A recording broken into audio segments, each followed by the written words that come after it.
Hi everyone. और कैसे हैं? बढ़िया, शानदार। जैसा कि मैं आपको पलासी का वार बता रहा हूं पिछले कुछ दिनों से, लेकिन इसमें पूर्ण रूप से पलासी का वार नहीं बताऊंगा। इसमें टच कर आपको निकल जाऊंगा, क्योंकि पिछले वीडियो में जाकर आप देख सकते हैं पलासी का वार मैंने बता चुका है। तो सबसे पहले आपको यहाँ एक नाम दिख रहा होगा, जॉब चरनॉक्स।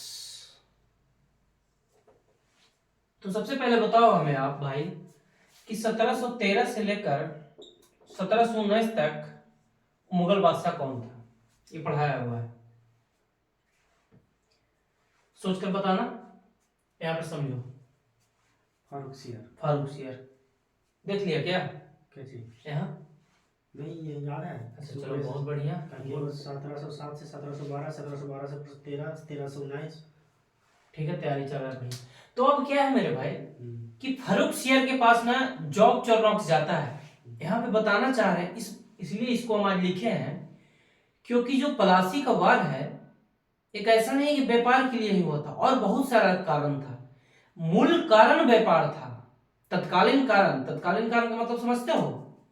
तत्कालीन कारण का मतलब जैसे कि हम दोनों भी साथ में हैं, हम दोनों के बीच आपसी मतभेद बहुत है, बहुत ज्यादा।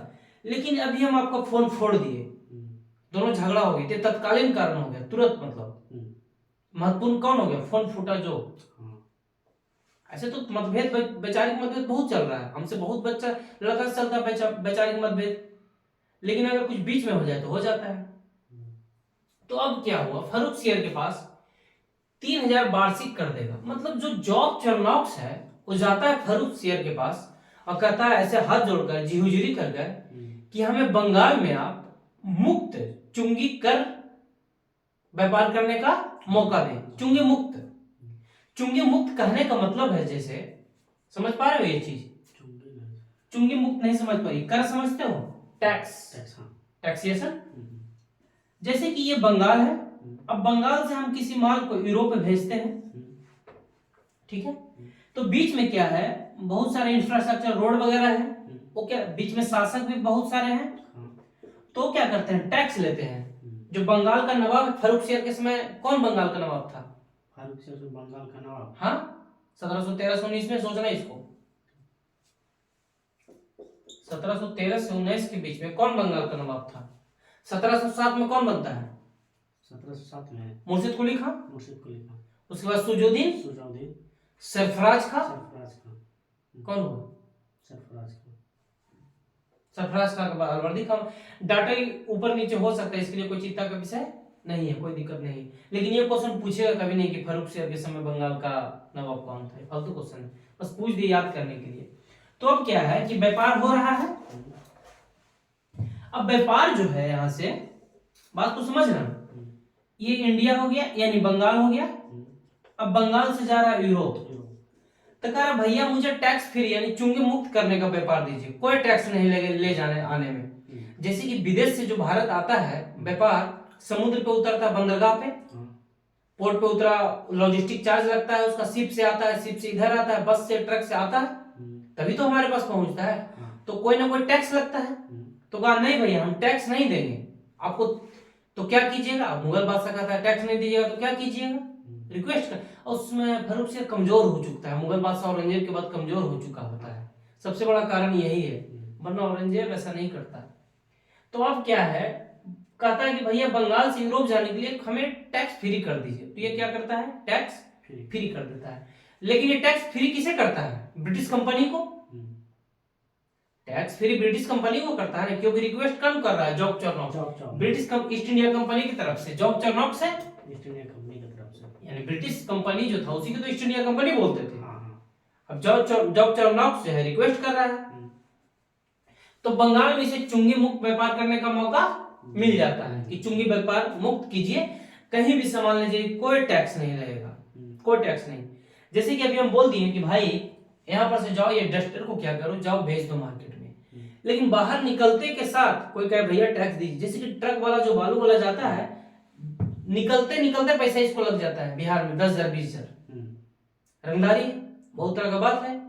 लेकिन अगर प्रशासन टाइट हो जाएगा, भैया हम आपको फ्री सरकार देंगे, तो क्या फ्री जाएगा? 1 रुपया नहीं लगेगा। तो क्या है, चुंगी मुक्त व्यापार करने का ये क्वेश्चन पूछ सकता है, करने का मौका मिल जाता है।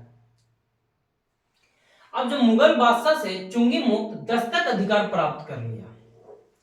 अब दस्तक का मतलब क्या होता है? दस्तक का मतलब क्या होता है? एक कागज रहता है, उस पे मुगल बादशाह का सिग्नेचर होता है, सिग्नेचर यानी मुहर होता है, और मुहर लग जाने के बाद प्रॉपर पक्का हो जाता है। जैसे जमीन जब मोटेशन हो जाता है तो उसका नाम हो जाता है, जमीन का रजिस्टर हो जाता है, तो उसी प्रकार क्या हो जाता है, जैसे आर्मी में जाता है भर्ती, यहाँ पे मुहर लगता है, चेस्ट पे मुहर लगता है। तो क्या है, जैसे कि ज्वाइनिंग लेटर हो गया तो उस पर सरकार का मुहर लग जाता है कि फलाना ज्वाइनिंग हम आपको दे रहे हैं। तो अब क्या है, दस्तक का अधिकार। दस्तक का अधिकार मतलब वही मुगल बादशाह का सिग्नेचर का अधिकार पत्र पे मिल जाता है, और कहता है भैया आप क्या करो, फ्री में व्यापार करो।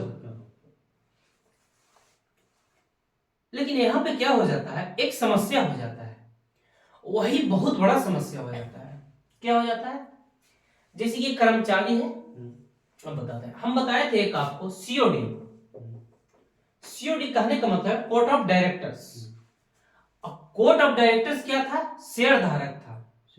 शेयर धारक क्या समझ पा रहे हो? नहीं, शेयर धारक जो ब्रिटिश कंपनी था, वहां पे बड़े बड़े व्यापारी थे, वो अपना कर्मचारी नियुक्त करते थे, और जो शेयर धारक थे उसको कोर्ट ऑफ डायरेक्टर्स बोला जाता है। वो बड़ा बड़ा कंपनी थे और भारत में पैसा इन्वेस्ट करते थे, और जो 18 शेयर धारक थे, बाद में 24 हो जाता है भी बुक में।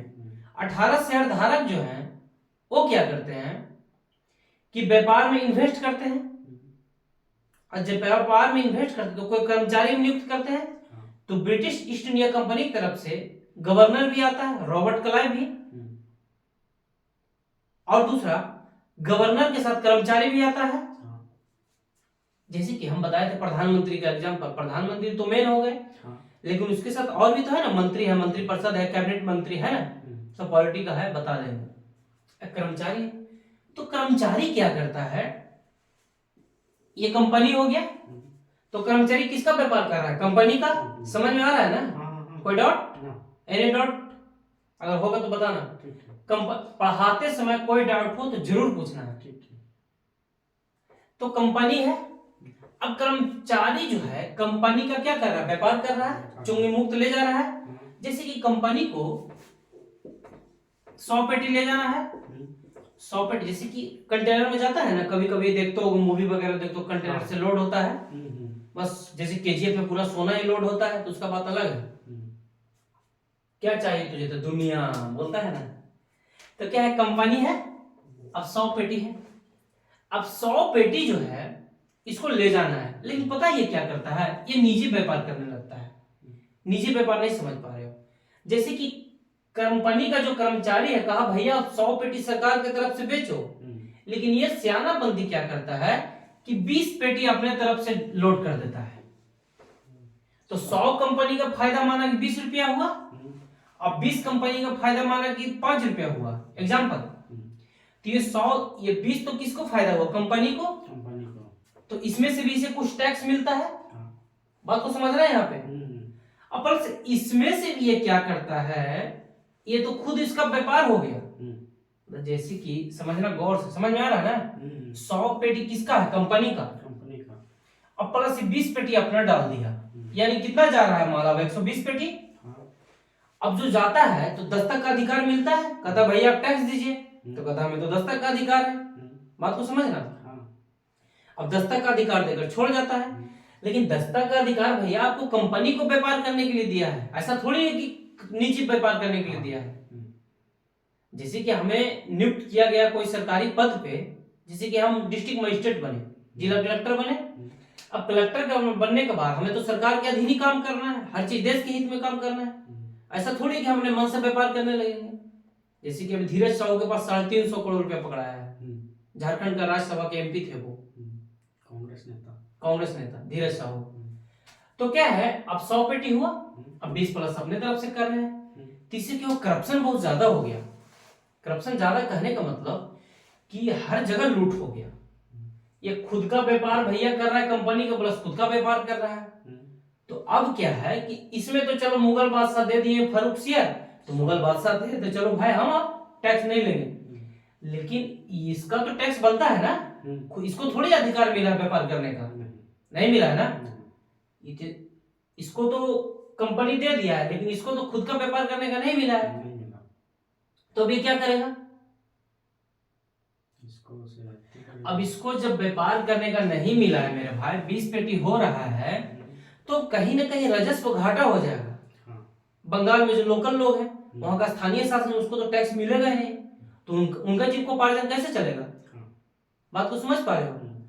तो अब ये कंपनी क्या चाहती है कि भैया हमें पूरा फ्री मुक्त करने का व्यापार दो। बात को समझ पा रहे हो? तब बंगाल का नवाब प्राइवेट कर्मचारी से, ठीक है, लेकिन उसमें अलवर्दी खां आता है। अलवर्दी खां कहता है भैया हम टैक्स लेंगे, कंपनी से नहीं लेंगे, लेकिन आप जो निजी व्यापार कर रहे हो इसका टैक्स दो। अब इसका विरोध हो जाता है। बात को समझ पा रहे हो? और यही विरोध होते होते होते होते जब सिराजुद्दौला आता है, और सिराजुद्दौला बड़ा प्रतापी शासक रहता है। अब सिराजुद्दौला क्या करता है, यहां पर से कल बता देंगे, इसको आज यहीं तक सीमित करेंगे, कि एक फोर्ट विलियम किला रहता है, एक चंद्र नगर रहता है, और फोर्ट विलियम पे ब्रिटेन अपना किला बंदी करने लगता है, और चंद्र नगर पे फ्रांसीसी। और सिराजुद्दौला जो है वो कहता है कि भैया आप किला बंदी मत करो, कल बताया था संप्रभुता का हनन है, लेकिन वो क्या करता है, किला बंदी फ्रांसीसी रोक देता है, लेकिन ब्रिटेन का हम नहीं रोकेंगे, जो करना है जो कीजिए। वही सिराजुद्दौला आता है, मार धाड़ कर देता है, मुर्शिदाबाद में रहता है सिराजुद्दौला, और आता है और हॉलवेल का घटना कर देता है। हॉलवेल का घटना समझ पा रहे हो ना? 123 अंग्रेज रहते हैं, जिसमें 23 जिंदा बचते हैं, शायद 146 रहते हैं, जिसमें 23 जिंदा बचते हैं। तो क्या होता है, वही हॉलवेल का घटना हो जाता है, वही मूल कारण होता है प्लासी का युद्ध का। लेकिन यहाँ पे व्यापार मूल कारण भी है। सारा काम क्या हुआ, व्यापार से। दस्तक का अधिकार दिया, फ्री में व्यापार करने का मौका दिया, लेकिन ये खुद का व्यापार करने लगा। इससे बंगाल का नवाब को गुस्सा आया। अलवर्दी खां आता है, हर चीज को बर्दाश्त करने का क्षमता होता है, बर्दाश्त करता है कि भैया कंपनी को मिल गया, आप निजी व्यापार मत करो यार, आप खुद का व्यापार करो ना मेरे भाई। निजी व्यापार क्यों, आप कंपनी का व्यापार करो, निजी का व्यापार क्यों कर रहे हो? इससे क्या, अलवर्दी खां गुस्सा हो जाता है। अलवर्दी खां का जो पोता या नाती होता है वो होता है सिराजुद्दौला। ठीक, अलवर्दी खां की 4 बेटी रहती है, कल बताएंगे हम। ठीक है, आज का सेशन इतना तक ही समाप्त करते हैं, बाकी कल बताएंगे। थैंक यू दोस्त।